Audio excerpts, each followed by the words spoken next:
Good morning student, how are you all? Student, today I am sending a worksheet to you. So in this worksheet I have given the solution of your question answers. Okay, and this question answer we have already discussed earlier also. Okay, if you are having any query regarding this question answer, so you can send me in WhatsApp group.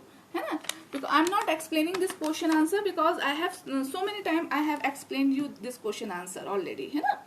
And I have included some other question answer which is not your book. So please go through by this question answer and copy down this question answer in a beautiful handwriting. Class, while you copy down the question answer, please try to don't mistakes. Okay? Yeah. After this, students, today we are going to do again, continue with our chapter, what, where, how and when. Today we'll just going to know something very special, very interesting, that is the elsewhere. This column it is also you find in your book at the last of your chapter. We have seen that the inscriptions are inscribed on a hard surface. Students, मैंने बताया था हमने manuscripts और inscriptions पढ़ी थी.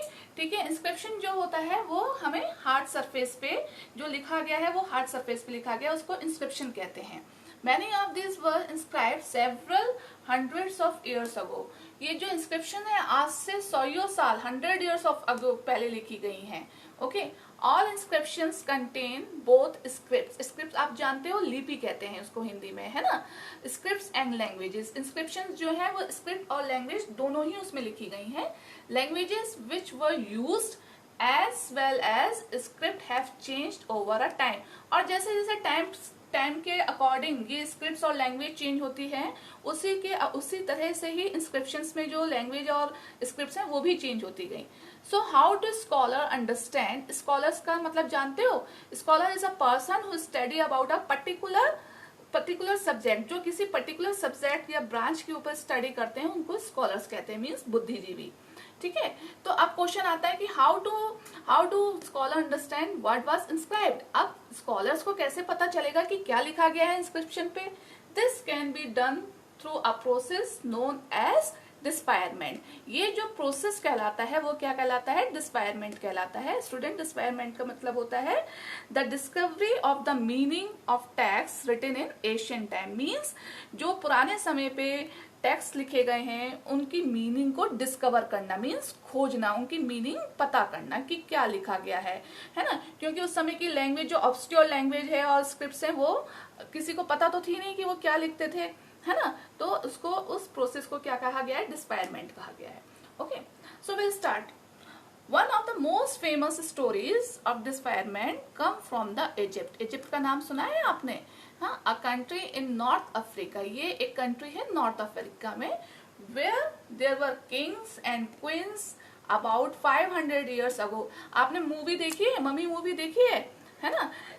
जो वहाँ बहुत सारे क्वींस और क्वींस की जो स्टोरी है वो आज से 5000 years ago की है ना. Rosetta is a town on the north coast of Egypt, है ना. एक रोसेटा नाम से टाउन है वहां पर जो इजिप्ट के नॉर्थ कोस्ट पर है.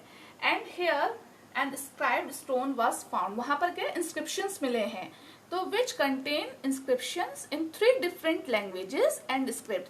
ये जो इंस्क्रिप्शन है स्टूडेंट्स वो डिफरेंट 3 तरह की डिफरेंट लैंग्वेज और स्क्रिप्ट्स में मिले गए हैं.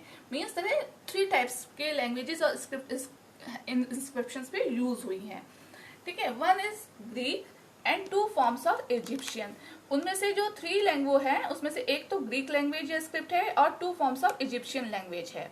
ठीक है, scholars who could read Greek figured out that the names of kings and queens were enclosed in a little frame called कार्टूश.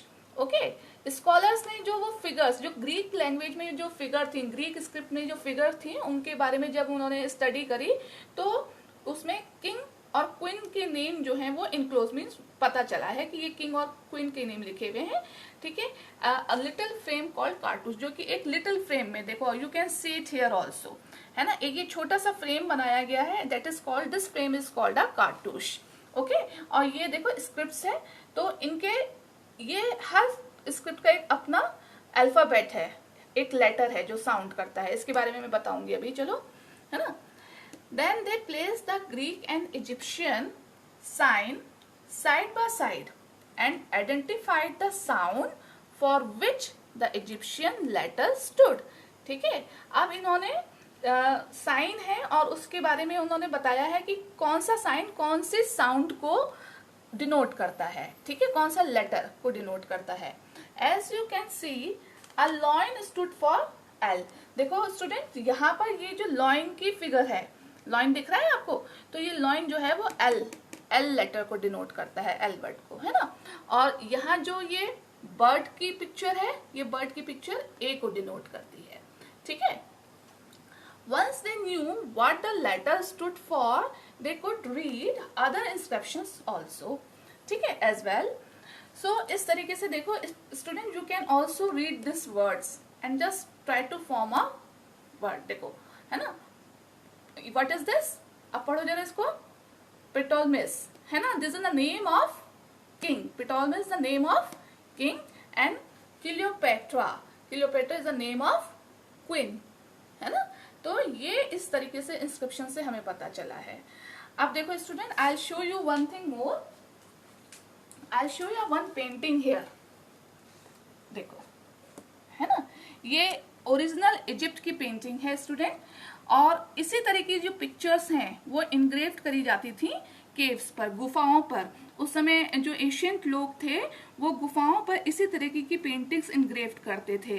तो इन पेंटिंग्स और इन इनग्रेव्ड से हमें पता चलता है वहाँ के क्वीन, किंग्स और वहाँ के लोगों के कल्चर के बारे में, ठीक है. इस तरीके से ये पेंटिंग्स, वहाँ ये ओरिजिनल पेंटिंग है इजिप्ट की, तो ये इस तरीके की फिगर्स आउट हमें मिले हैं इजिप्ट के केव्स पे, ठीक है. तो इस तरीके से आपको आइडिया हो सकता है. और जो हमारे आर्कियोलॉजिस्ट होते हैं वो इन्हीं की स्टडी करते हैं. Now will discuss some word. Educate. Educate means होता है dig under the surface of earth, है ना, खुदाई करना जिसको हम कहते हैं, अर्थ की सरफेस के नीचे अंदर खुदाई करना. प्रिजर्व.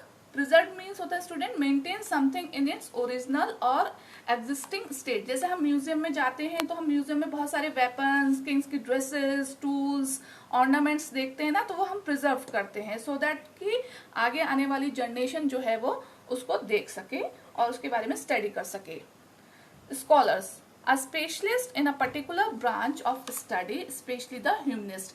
मैंने स्कॉलर्स के बारे में पहले बताया है कि ये स्पेशलिस्ट जो होते हैं, पर्सन्स जो होते हैं, वो किसी पर्टिकुलर ब्रांच के बारे में, किसी पर्टिकुलर सब्जेक्ट पे स्टडी करते हैं, ठीक है. Decipherment is the discovery of the meaning of text written in Asian or obscure. ऑब्सक्यूर language means होता है बेटा जिसको पढ़ा ना जा सके या जिसके बारे में अभी जिस लैंग्वेज को हम ट्रांसलेट नहीं कर पाए हैं. और स्क्रिप्ट. ओके, ऑब्सक्यूर का मीनिंग समझ गया. तो डिस्फायरमेंट का मीनिंग होता है पुराने टेक्स्ट पे लिखी गई उन लैंग्वेज और स्क्रिप्ट की मीनिंग को डिस्कवर करना, मीन्स उनका मीनिंग को खोजना. So hope so do you find this paragraph very interesting and you're something you have definitely gained your knowledge also. Have a good day.